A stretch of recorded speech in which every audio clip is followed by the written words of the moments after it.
Welcome back. It's a new week, and you know what that means. It is time for a new video. Today, we have Stormy Seas, a broody colorway combining a little bit of teal, a little bit of sea breeze, some grays, some blacks, and a little bit of midnight. It's an absolutely beautiful colorway. I know I say that about all colorways, but this one's been on the books for a while. It's one of my favorites. So let's get into it here. First of all, we've got our yarn in the pots. We're working with a fingering weight today, 80/20 merino nylon. We're going to add a little bit of soak. Soak consists of a little shot of vinegar, a little bit of water. We use citric acid, but it's the same difference. The whole point of soak is to basically drop the pH down to the point that the acid dyes adhere to the fibers. So we're adding quite a bit. This is what I would consider a mid-level dye. It's not a low immersion, it's a mid immersion. So we got a little bit extra soak in there.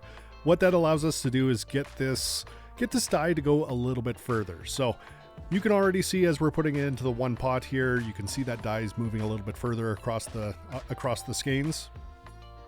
And that's really what we're going for here, is a nice mix across the entire skein. We don't want a lot of white, so we tend to sacrifice some of those brighter color contrasts for a more coherent dye across the entire pot. So this one here, we're working in zigzags. What I like to say is that we do the M's, and then we do the triangles, and then we do another zigzag across, and it comes out with a little bit of color variegation across the entire skein, and every little bit of it gets a little bit of color. So it's kind of cool.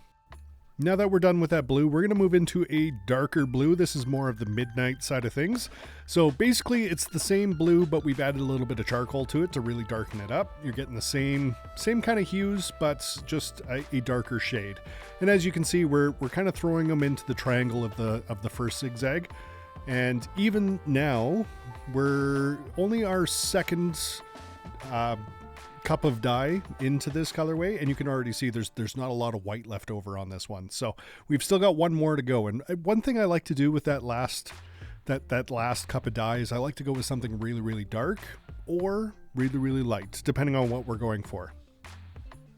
So it's either going to be like a nice dark charcoal over top of the colorway, or I might just go with a mouse gray just to kind of eliminate a little bit more of that white. Here we're actually going with the lighter version, which is the mouse gray.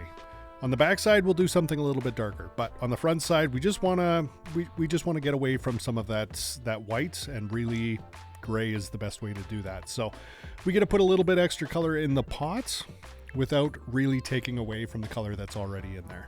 And you can see that it's not really coming through, but it is eliminating those little white spots that we got floating around in there. As you can see, that blue's really sticking around in the pots here, especially in these middle two pots. You can see it towards the bottom. You got that nice dark dye. It's not really soaking into the yarn. What we're going to do is we're going to get our fingers in there, and we're going to push that dye down. Make sure it really gets in there and gets mixed up. And that, like I said before, that little extra soak makes that dye go just a little bit further. It takes a little bit longer for it to bind into the fibers of the yarn. It's not getting soaked up because the fibers are already saturated. So get them mixed up, get them pushed down here. Now we are going to cook this off for not too long. This is a lighter side, so we're probably looking between about 8 and 10 minutes, just enough to make sure that dye sets, and then we'll get the yarn flipped over here real quick. The one thing I really like about this colorway is how versatile it really is. It plays into a whole bunch of different blues. It can go with some charcoals. It can go with some chestnuts and things of the sorts. Blue is a very versatile colorway. It really is. So we've got this cooked off. We're going to get it flipped here real quick. And while we're getting these flipped over, I just want to take a quick second and give a quick shout out to today's video sponsor. Thank you so much, Creations by Jax. Thank you so much for becoming one of our studio insiders. I look forward to creating more videos like this one for you. If you have any interest in becoming one of our video sponsors, head over to our channel, click on memberships, and you can sign up today to be a studio insider. Now let's get back into these dye pots. So we're flipping the yarn over real quick, and you can see in behind the yarn itself, the water is nice and clear. That means we've cooked it off long enough, we've given it enough time, that acid dye has already adhered, there's no bleeding, no leakage, nothing like that. The water's not as hot as if we had left it for about 15 minutes, but it's hot enough to make sure that this dye is already hit. And ultimately, efficiency is key. You can see there's still lots of whites. When you're dyeing, you want to make sure that you're getting that dye at least 50%, and I mean like at least 50%. 75% would be awesome, but 50% is the bare minimum. Anything less than that, and what you're going to see is some of the strands not having any dye on them at all. And I'm not just talking about white splotchiness, I'm talking about an entire fading of the skein itself. I'm going to show you a cake a little bit later, and just that's how I like to take a look at our colorways. I cake them up real quick and just make sure that there's no real fading between the start of the hank and the end of the hank, and that both the middle and the outside of that cake are basically the same color. Now on this side, we're going to go with the same zigzag pattern, but we're going to pick something just a little bit darker. So this blue here is just a shade darker than the blue we have on the front. I'd like to call this, it's more of a teal to me. Or a sea breeze, if you will. It's just, it's not quite like a sky blue. It's definitely an ocean blue, thus Stormy Seas. And we're doing the same zigzag pattern, which is what I consider either 2 triangles or an M across the pots. And it just makes sure that we're hitting all of the colorways the same, but we're still getting some difference between skeins. Now, ultimately, this is a highly variegated colorway, so even though we're dyeing them just a little bit different in the pots here, if you match up a couple skeins, they really blend together quite well. Obviously, if you're working on a multi-skein project, I highly suggest alternating skeins between rows, and you should do that for all hand-dyed yarn. But if you don't, there's a chance these are going to work out just fine. They're highly variegated, and they're going to blend together quite well. Now into the triangles, we went with something a little bit lighter. I do want some of the white to come through in this colorway. We want some light shades, some dark shades. So we went with a nice mouse gray into the triangles. And then over top of that, we're going to take and go with a nice dark charcoal. So it's really, really nice, really, really dark. And we're doing 3 triangles instead of the 2. We don't want to go over the exact same pattern that we were going through the first place. And that kind of gives us a little bit of difference across the hank itself. So as you can see on the backside here, we do have a little bit of white going through. Yes, that is on purpose. We've been getting a lot of comments lately where people want the entire hank to be dyed, and that's definitely a possibility, especially if we're talking about a semi-solid. But when you're working with variegated yarns, you need a little bit of color separation, especially if you're doing a high contrast color, or even something like this. And basically, you want to make sure that you're working whites into your pattern so that it's intentional and not a mistake. You know, keeping some of that nice light gray in there, some of that white, some of that light blue, keeping it light, keeping it fun, but ensuring that, you know, white is part of your plan from the start. White is a color. It really is, especially when you're talking about yarn. White is a color. And I would much prefer it be intentional than an accident. So a lot of my colors, I like to include just a little bit of white so that things just blend. Now, along with this highly variegated yarn with the zigzags, we're also going to take and do some sprinkles. I haven't had too many complaints about sprinkles. Last year I had a couple complaints about sprinkles, but sprinkles to me add depth to the colorways. And maybe not in hank or skein form, maybe they come across a little bit different, but when you actually knit them up and they get into the stitches, sprinkles really kind of bring some depth and some vibrance to a colorway. So unlike Winter Wonderland, this here is a charcoal sprinkle. It's nice and dark, and we get some nice dark spots. I really like to be intentional with my sprinkles to make sure that every single skein is getting hit in the same spot.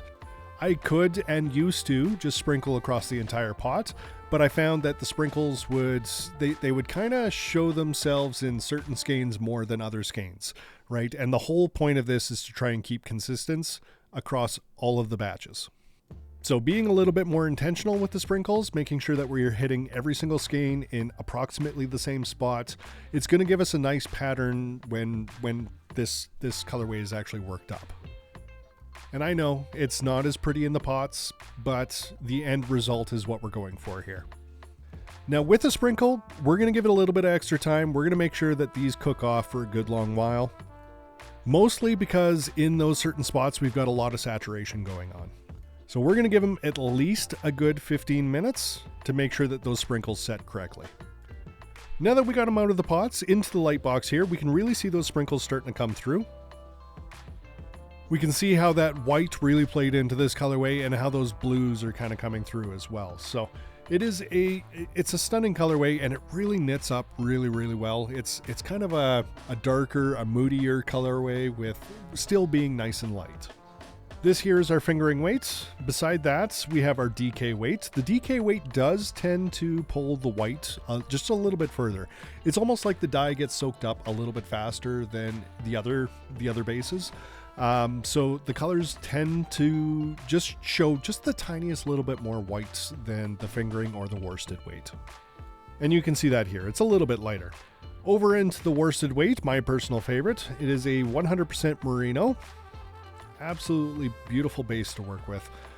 You can really see those colors starting to pop in this colorway.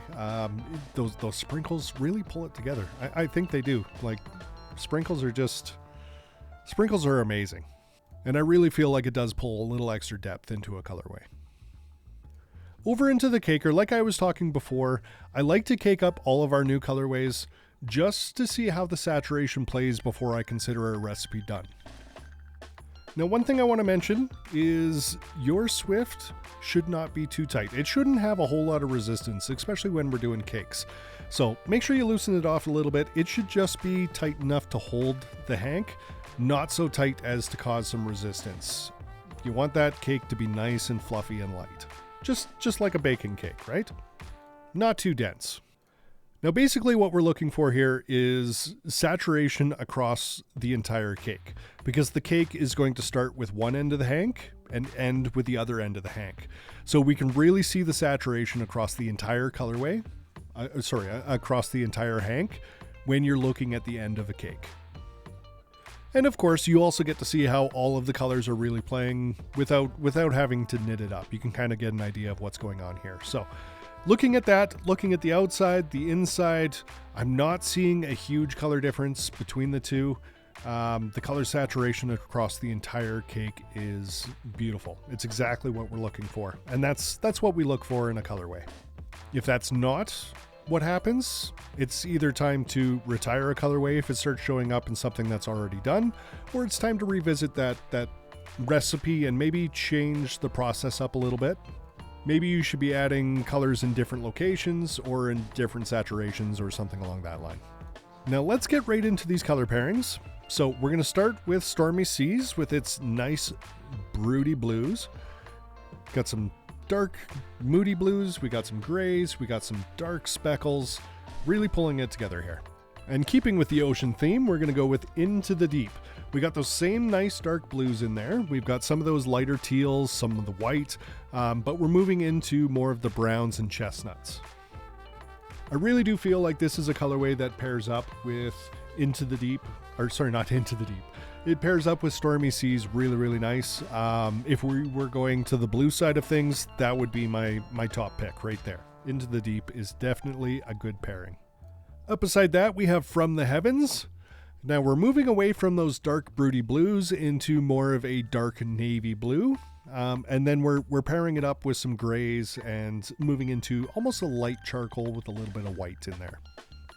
This one doesn't necessarily pair up perfectly with Stormy Seas, but putting it next to Into the Deep really pull these ones together. And if you were looking for a fade on the blue side of things, that would definitely be the direction I would go. Now on the other side, we've got Headed Out to Sea. Again, another sea-themed colorway. Might be catching my drift here, but that blue that I'm using really speaks to the sea. It really does. It's kind of that bluish teal, and it feels like ocean every time I'm talking about it. Now, with this one, Stormy Seas, Into the Deep, Headed Out to Sea, those three by themselves would make a beautiful fade. Those three are probably my top picks, 100%, as long as you're okay moving into the browns. Up beside that, we have driftwood. Again, kind of sea themed. This one moves a little bit more into the chestnut or the creamy coffee side of things. A rusty brown, if you will. But we've still got some of that lighter blue in there to play with. And all in all, if you were looking for a 5 skein fade, I would say these 5 are my top picks. Over on the semi-solid side of things, of course, we're going to start with Stormy Seas.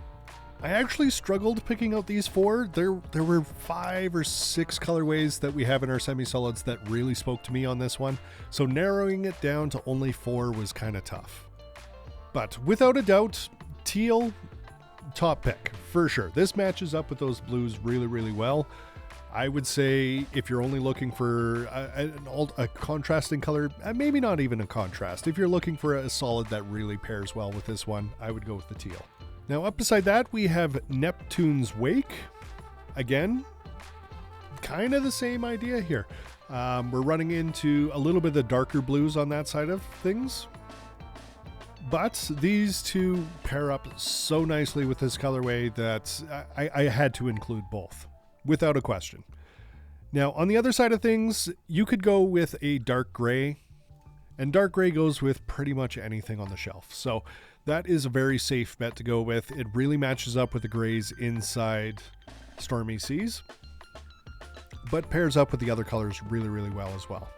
And of course, where would a blue be without Midnight? Again, Midnight is one of those colors that really pairs with pretty much anything that's got a blue in it, and happily, I would include these 4. As always, there is a swatch available on every single listing. If it's not part of the inspiration photo, it is the last photo of every single listing. Now, I just want to take a second and stop here and show how those sprinkles really come through when a project is knitted up. It is completely different than what you're seeing in hang form, but it really jumps through. And that's ultimately what we were looking for, is a nice dispersal across the entire swatch. Thank you so much. Stormy Seas at its finest. We'll see you again next time.